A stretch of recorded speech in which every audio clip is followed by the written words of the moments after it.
talk about this on a lot of my videos. Your clear coat is only as smooth as what you're putting over top of it. Oh, hi. Hi. You want to be on YouTube? What? Oh my gosh. Oh my gosh. Come here. Come here.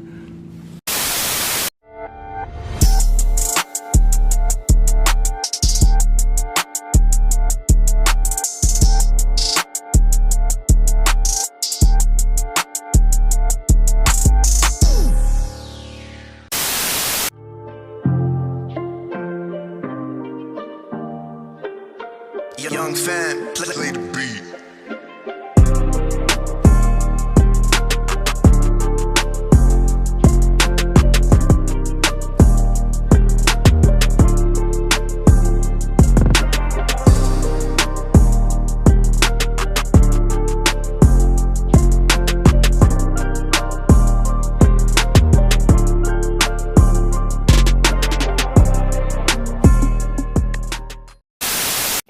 Speedokote Fish Network. All right, guys, we are mobile today. We got the Genesis. We packed all of our tools in the trunk in the back. We got this MDX, so you guys can see.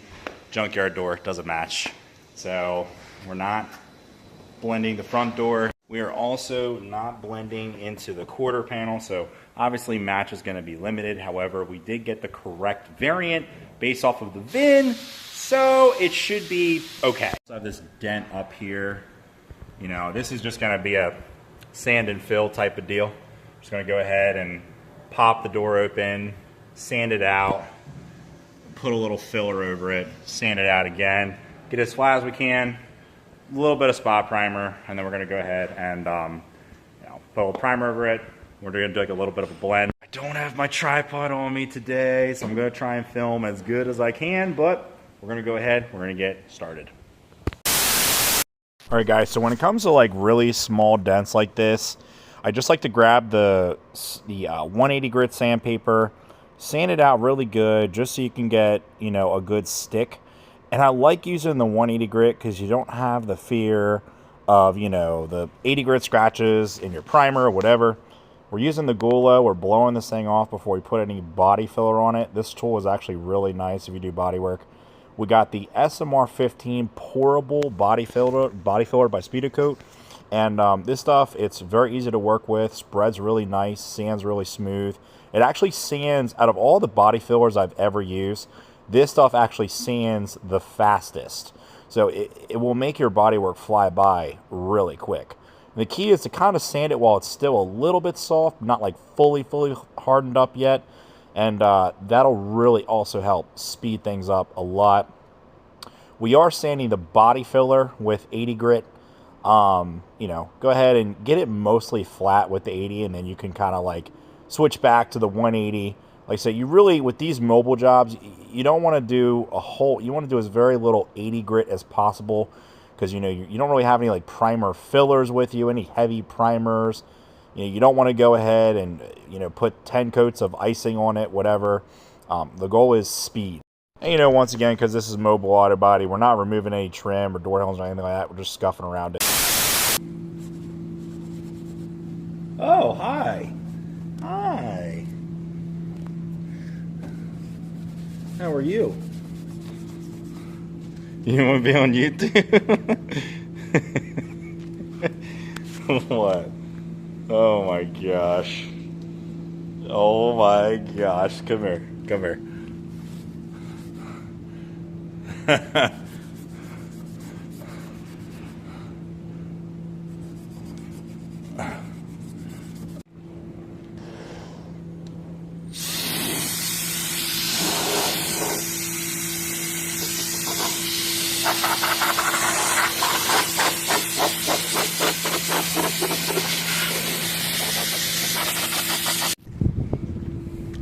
We got a bunch of dogs over here. Hi. You want to be on YouTube? Huh? Oh, such a good dog. Such a good dog. Oh. Come here. So cute. Oh my gosh. Let's get back to work. So we got all of our filler sanded out. Once again, back with the Gulo air duster. Filler work came out, very smooth. It's not perfect, still just a tiny bit, a tiny bit wavy. We weren't going for like perfection, just really just trying to get to where it's not a dent. Now, because we are spraying in an enclosed space, even though we got the door open, good ventilation, we're going to go ahead and we are going to mask the entire vehicle. Traditionally, mobile auto body, sometimes I just slap the 18-inch or 20, whatever it is, 24-inch paper around that door. If it's completely outside and the overspray just kind of goes into the air, sometimes you can get away with just papering your surrounding panels, but we're going to go ahead, just be safe. We're going to plastic the entire vehicle. Go ahead and cut it out. You guys know I am the plastic Nazi. I hate working with plastic, but for some reason today it seemed to work well for me with this particular job. Because we were just doing spot panel work, so it actually worked out really well. Didn't have my foam tape on me, so we went ahead and rolled back the edge on the regular tape for that clear coat blend. And we're going to go ahead, we're going to start priming. If I can find the primer I need, the Speedokote medium gray. Now, this primer, what you're going to see is, watch the first coat, okay? Because it's kind of a thinner filler primer, okay? Look at where the body filler was, okay? And look at how fast that primer sucks right into that body filler. You can kind of see it right there. So, if you just want to do one coat of primer and be done, just kind of let it dry for like 10 seconds and then come right back over it with like a second kind of medium coat. And then just let that all dry, and you'll be good. A little tip when it comes to the little blender solution for your clear coat. Make sure you stick it out in the sunlight, kind of heat that can up a little bit. It really kind of helps it work a lot better when it comes to blending out your clear coat. It just lays smoother, lays better, so make sure you do that. Today, with being mobile, I do pretty much everything aerosol. Cleaners, blenders, primers. This is just one thing, I don't want to be grabbing a can of solvent, wax and grease remover, pouring, grabbing the lid, pouring the stuff on the rag. It's just too much. Just grab a spray can of like the Speedokote glass cleaner or the Speedokote wax and grease remover in a can. Don't forget, guys, make sure you wipe the surrounding masking material. Don't just wipe your panel, wipe around it as well. Because there only take, could be a couple specks of dirt that you could be saving yourself and your paint job by wiping those surrounding areas. But yeah, back to the Speedokote glass cleaner. Just with one pass with this product and a clean microfiber. Look how clean that is. Look at that. Look at the difference. So this is definitely the way to go if you do mobile work, or if you're just at home and you're just lazy. You just want something grab and go. So now we're going to spray this like junk base coat. I just had this stuff laying around the shop. I was like, this MDX is like a dark, like copper, iridium metallic. So I had a little bit of a brighter orange metallic, and I figured orange to orange would be better than like red to orange. So we're putting this over our primer, using the junk paint. Weren't going to use it anyways. Just using that as kind of like a ground coat over our primer. Start to get a little bit of coverage. And then we are going to go to our OEM base coat, which is where we will get our full coverage with the correct color. That, my friends, will save you a lot of money if you are in this business. If you have leftover paint, junk, we call it junk paint in the auto body world, always save your junk paint, because if it's like kind of like a similar shade to like what you're spraying, you can mix less paint or order less paint if you guys are ordering from the store. Save yourself a little money. So instead of this job, I was originally going to mix $46 worth of paint. I ended up only having to mix $36 worth of paint because I had this junk paint left over. Now we're wrapping up this job with the SS1210 Production Glamour Clear Mixes 321. So medium solids clear, works amazing for these little panel jobs or full body paint jobs in the winter. As you guys know, that's what I like to do. But we're just doing spot work today, spot panel work. I wasn't super happy with how the base coat laid out. It looked a little chunky. I definitely should have used like a medium speed reducer, but it is what it is. It's not like alarmingly rough. It was smooth enough to where I said, hey, maybe I'll put an extra coat of clear on it and it'll look okay. And that is exactly what we did. So because we're not working with infinite pressure, we're using the Vevor, cheapo little 6-gallon, 8-gallon air compressor. With this air compressor, you always start at the top of the panel. When you got the most pressure, wherever you're going to have the most pressure, you start at the top, because if you get a little bit of orange peel due to lack of air pressure at the bottom of the door, it doesn't really matter. It's the bottom of the door. Nobody's really going to notice it. So I always like to start at the top of the door when I'm doing these like spot mobile jobs, doing mobile auto body. And then, of course, this pillar, it don't really matter where you start and stop. It's so small. That air compressor can easily handle a little spot like this. But yeah, it's, first coat, it's got a lot of trash in it, like a lot. But some of it's like so small. Really, the size of your trash will definitely depend on the quality of your job. If you got like really, really big chunks of dirt, most likely it doesn't matter how much clear you put on top of it, it's not gonna bury it.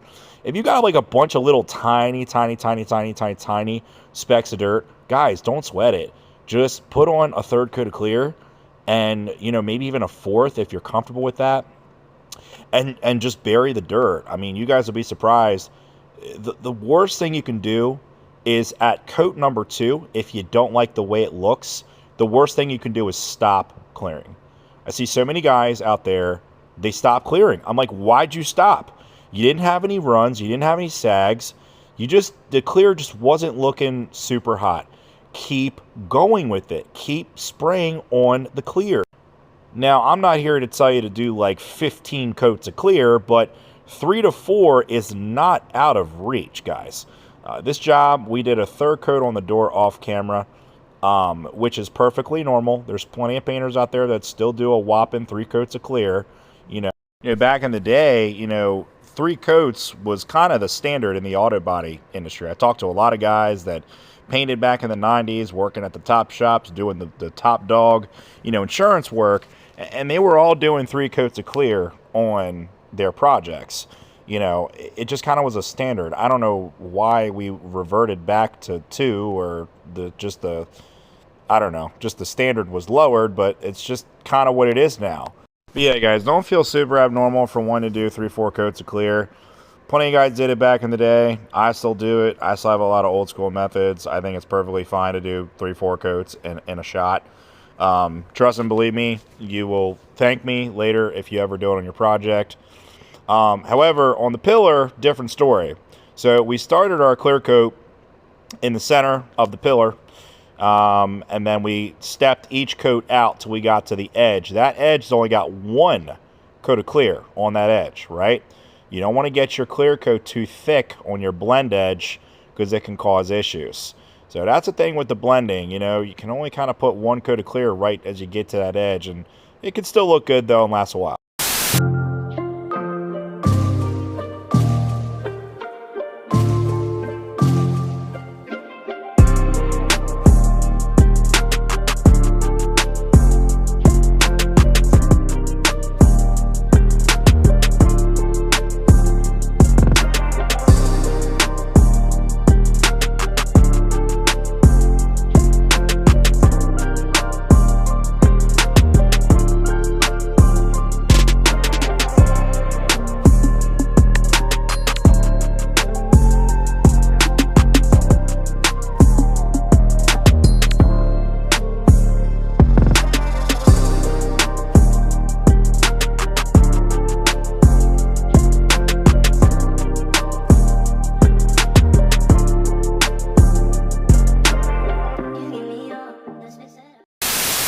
Have it. Final result, spraying in a dust pit. I mean, this place is total dust pit, but it's got a lot of dirt in it, but overall the finish is smooth.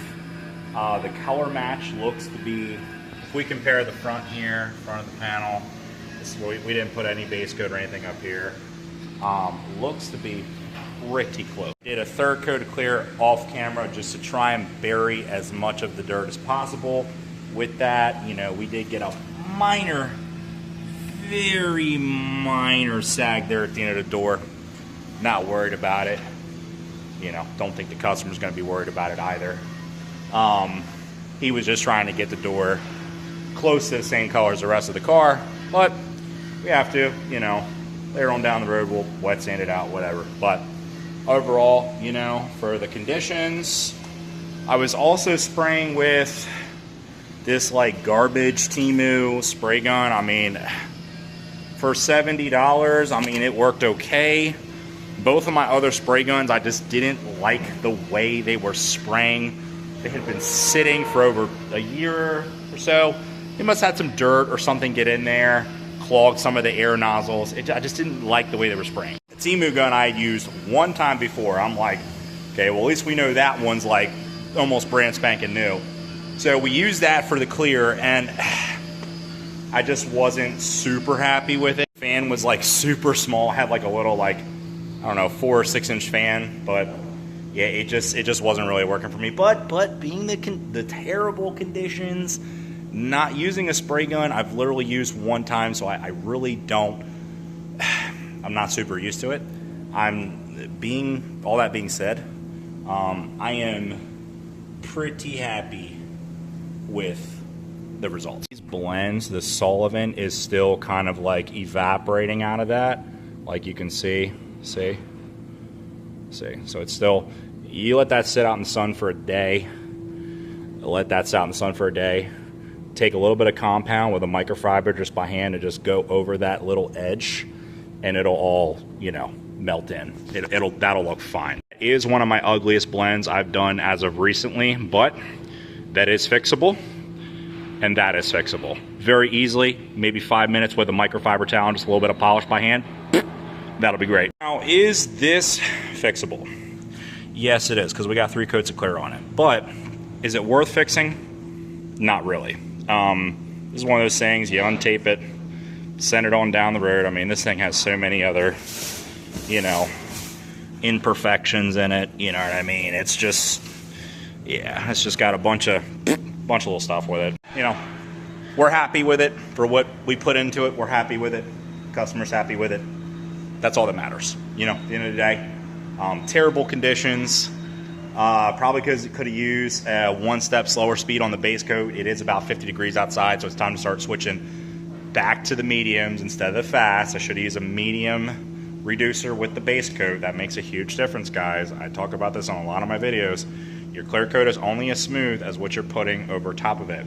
The base coat was not 100% flat, so that made an impact as well in the final finish. But overall, like I said, I mean, I'm standing right in front of it. You know, looks pretty decent, you know. So there you guys have it. I haven't been uploading much. We'll talk about that in another video, but I did want to kind of pop in, show some face, show you guys I'm still alive, show you I am still doing auto body. But yeah, I will catch you guys on the next video. Like and subscribe. I hope you guys like everything in the video. If you guys are looking for the best, most user-friendly auto body and detail products in the world, there's one place you need to go: www.speedokote.com. They have everything you guys need to get your job done, no matter where you're at, where you're spraying in a farm, in a dust pit, spraying in a spray booth. We have all the products you guys need. Catch you guys on the next one.